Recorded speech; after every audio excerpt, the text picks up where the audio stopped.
I thought I was giving my in-laws the perfect gift for their 30th anniversary, a way to connect with their past. But when the DNA results hit my inbox, I didn't find long-lost cousins. I found a 0% match between my wife and the man who raised her. My mother-in-law's face didn't show surprise. It showed pure, cold terror. I didn't just give them a gift. I accidentally dismantled a 30-year-old lie, and now my entire family is looking at me like I'm the villain. The first thing I noticed was the sound. Not yelling, not crying. Just the refrigerator humming behind me while my father-in-law stared at 2 printed DNA reports on the kitchen counter like they belonged to someone else. The paper shook slightly in his hands. Not enough to look dramatic. Just enough to hear it. My wife was standing near the sink in socks, completely pale, one thumbnail bleeding where she'd bitten it too far down. And my mother-in-law kept repeating the same sentence under her breath. Not to us. To herself. This wasn't supposed to happen. What made the moment feel wrong wasn't the DNA result. It was the date at the top of the page. Because the report had been opened 3 weeks earlier. Someone already knew. I remember staring at the laptop screen while cold air from the vent hit the back of my neck. 3 weeks. Someone had been hiding this before the explosion even started. And when I finally looked closer at the account activity logs, I realized something worse. The person accessing the reports wasn't my mother-in-law. It was my wife. Until then, I thought I understood their family. They lived outside Columbus in one of those quiet suburban neighborhoods where every driveway had the same basketball hoop and every garage smelled faintly of cut grass and old paint cans. My father-in-law, Dennis, had spent 30 years working for a freight company. Predictable guy. Early mornings, black coffee, same brown slippers every winter. My mother-in-law, Elaine, volunteered at church events and kept plastic containers of leftover lasagna in their freezer like emergency supplies. My wife, Rachel, used to joke that her family was so normal it felt artificial. That was probably why the DNA kit idea felt harmless. Their 30th anniversary was coming up. Everyone kept talking about family history. Immigration stories. Old photos. There was this huge framed portrait in their hallway from the early 90s where everybody looked aggressively happy. So I bought 6 DNA kits. Mine, Rachel's, her brother Cole's, her parents', even my own. The night we handed them out, Dennis loved it immediately. He kept making jokes about discovering he was secretly Irish royalty. Elaine laughed too, but not naturally. I remember watching her fingertips tighten around the box. Her smile stayed in place too long after everyone else stopped laughing. A tiny thing. At the time, it barely registered. What stayed with me more was the smell of her perfume later that night when she hugged me goodbye. Something sharp and floral. Expensive. Strange for someone who usually smelled like hand lotion and detergent. When we pulled out of their driveway, Rachel looked back toward the house through the rain-speckled rear window. Then she asked if DNA companies ever made mistakes. I thought she meant contamination or weird ancestry percentages. I told her probably. She stared out the dark neighborhood and said nothing else. The results came back almost 2 months later. I was at Dennis and Elaine's house helping Dennis set up his account because he barely understood passwords. The house was quiet except for a baseball game playing softly somewhere upstairs. Dennis sat beside me at the dining table while I logged into the family matches section. At first, nothing looked unusual. Ethnicity estimates. Regional migration patterns. Distant cousins.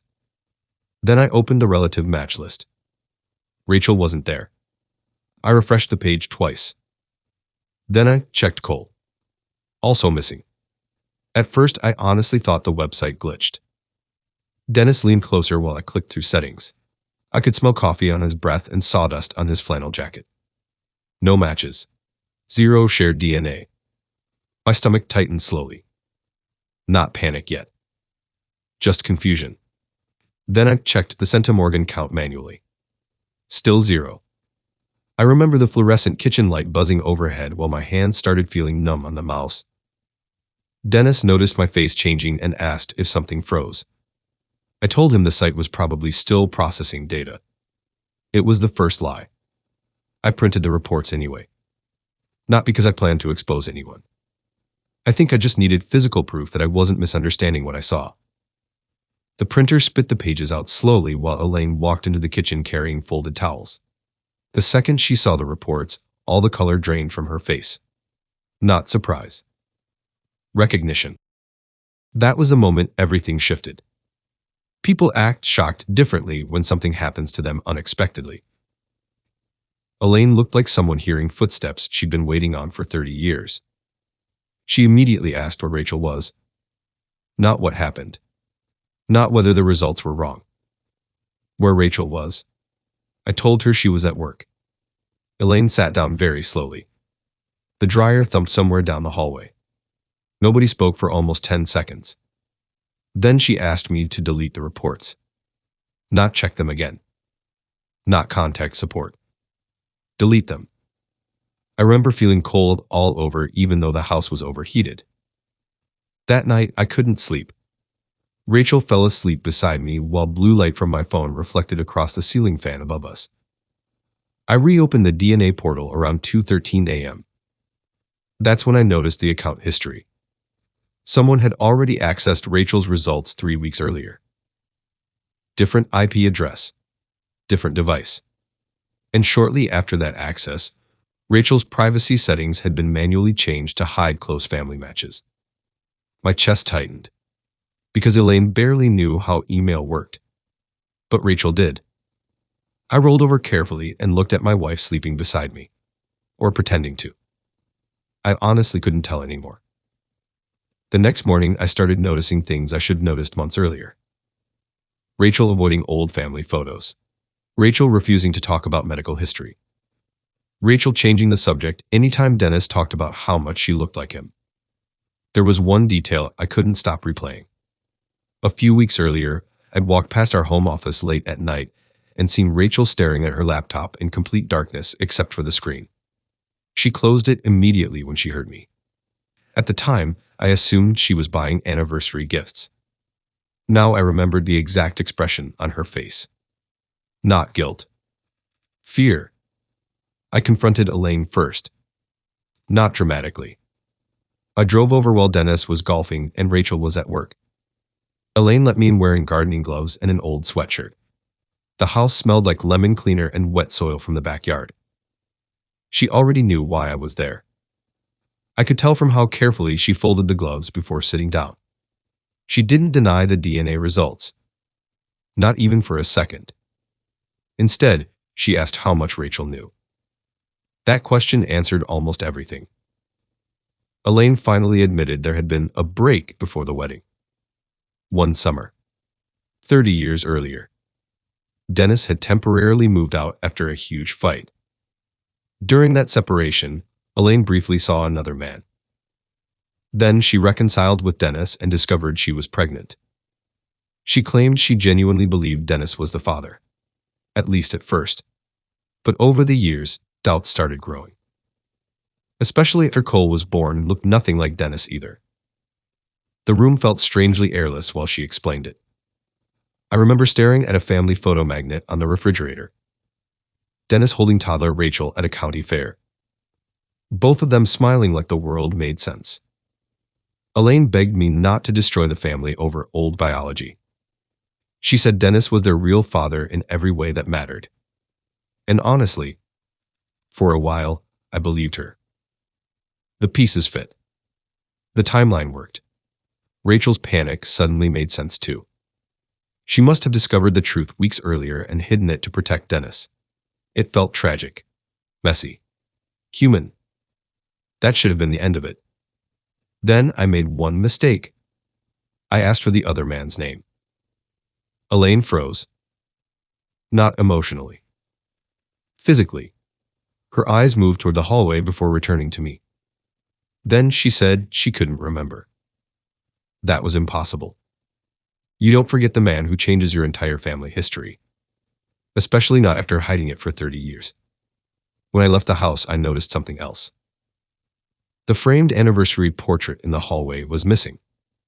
The rectangle of unfaded wallpaper behind it looked almost white compared to the rest of the wall. Someone had taken it down recently. That night, Rachel finally confronted me. Not because I told her. Because she found the printouts hidden in my desk drawer. I woke around midnight to the sound of paper unfolding. Rachel stood in the hallway, holding the reports under dim yellow light from the bathroom. Her hands were steady. Too steady. Then she asked one question. How much did she tell you? Not, is this true? Not, what does it mean? How much did she tell you? That was when the first explanation stopped feeling complete. Rachel admitted she'd seen the results weeks earlier, but she hadn't discovered them accidentally. She'd ordered her own private DNA test almost a year before the anniversary kits. Without telling anyone. Without telling me. At first, she claimed it was curiosity. Then pieces started surfacing that made the situation feel far darker. Rachel had hired a private investigator 6 months earlier. Not to find her biological father. To investigate Dennis. I found the invoices hidden inside scanned tax documents on our shared cloud drive. Mileage logs. Surveillance photos. Background reports. One image showed Dennis meeting an older woman outside a motel near Dayton. Another showed him handing over a thick envelope. The timestamp stretched back years. Suddenly, the entire story flipped. Maybe Elaine wasn't hiding an affair. Maybe Dennis had known all along. Maybe he'd spent decades secretly supporting another family. That theory consumed me for almost a week. I barely slept. The air conditioning in our bedroom rattled every night while Rachel sat awake beside glowing phone screens long after midnight. Then came the real fracture. I accessed the investigator's final report. Most of it focused on Dennis. But buried near the end was a scanned birth certificate request. Rachel's own. There was a handwritten note attached. ORIGINALRECORDSEALED. Court Order 1993. Sealed. Not amended. Sealed. That doesn't happen because of infidelity. It happens because someone intentionally buries identity records. I drove to Elaine's house immediately. Rain hammered the windshield so hard the road lights blurred white across the glass.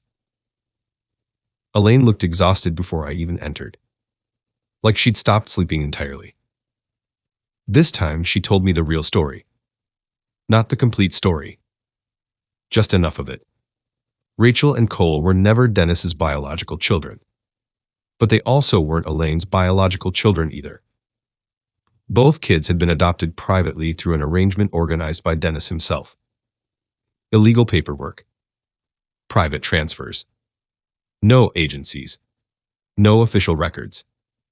Dennis wanted children desperately after learning he was infertile. Elaine agreed because she was terrified he would leave her. So they created a fake pregnancy timeline. Fake hospital records. Fake birth announcements. Elaine wore padded clothing for months around neighbors and relatives. Everything had been staged. Every family memory. Every photo album. Every story.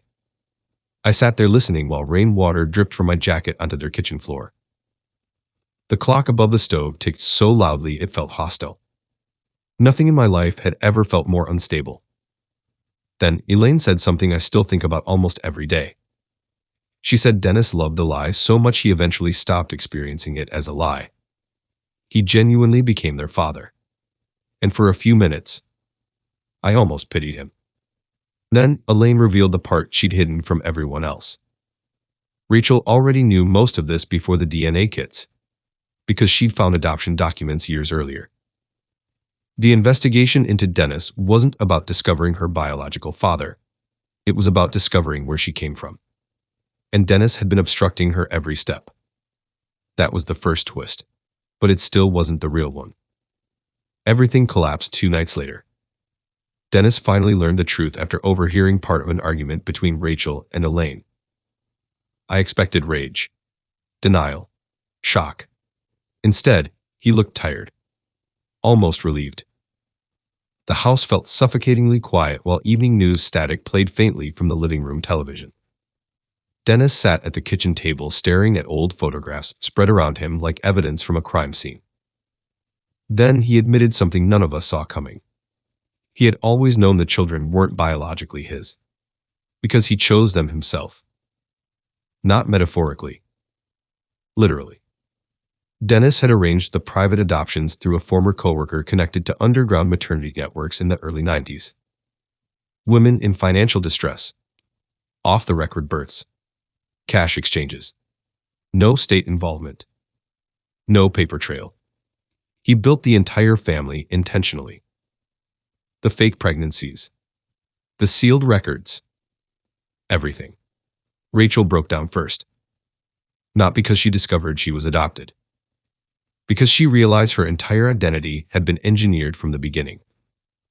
But even then, something still didn't fit. I couldn't stop thinking about the missing anniversary portrait, the hidden investigator reports, the sealed court order, and one detail that kept replaying in my head. Rachel had started investigating Dennis before the DNA kits, long before any of this surfaced, which meant she'd already suspected something far worse. That night, after everyone finally left, Rachel handed me a manila envelope she'd been hiding in our garage behind old paint cans. Inside were newspaper clippings, court records, hospital photos, and one grainy Polaroid. A younger Dennis standing beside a woman holding a newborn baby. On the back, written in faded ink, DELIVRY number 3, Columbus ROUTE. I felt physically sick reading the rest. Dennis hadn't just arranged illegal adoptions. For years, he had transported infants across state lines for private cash placements. At least 7 that Rachel could verify. Possibly more. The infertility story was real, but somewhere along the way, desperation became business. Children became inventory. And the reason Rachel investigated him wasn't to find her biological parents. She already had. 2 years earlier. The woman had died before they met. The investigator wasn't searching for Rachel's origins. He was building evidence against Dennis. Because Rachel planned to expose him. Then came the final thing she admitted. The DNA kits were never my idea alone. Rachel encouraged them. Quietly. Carefully. She knew mass testing would eventually expose the fake identities tied to Dennis's operation. She used the anniversary as cover. Used me as the unsuspecting person who would trigger the collapse without realizing it. All those weeks, I thought I was uncovering the truth. I was just the mechanism she needed. The refrigerator hummed behind us while she sat across from me at the kitchen table. No tears. No dramatic confession. Just exhaustion. Then she asked whether I understood why she couldn't tell me earlier. I looked at the stack of photographs between us. The fake birthdays. The fake pregnancies. The children traded through motel parking lots and private clinics. And suddenly I understood the part that still haunted her most. Dennis really had loved them. Completely. Maybe more than most biological fathers ever could. Which somehow made everything worse. I still remember the smell of cold coffee sitting between us that night. The silence in the house. The faint vibration of Rachel's phone against the wood table as another investigator called.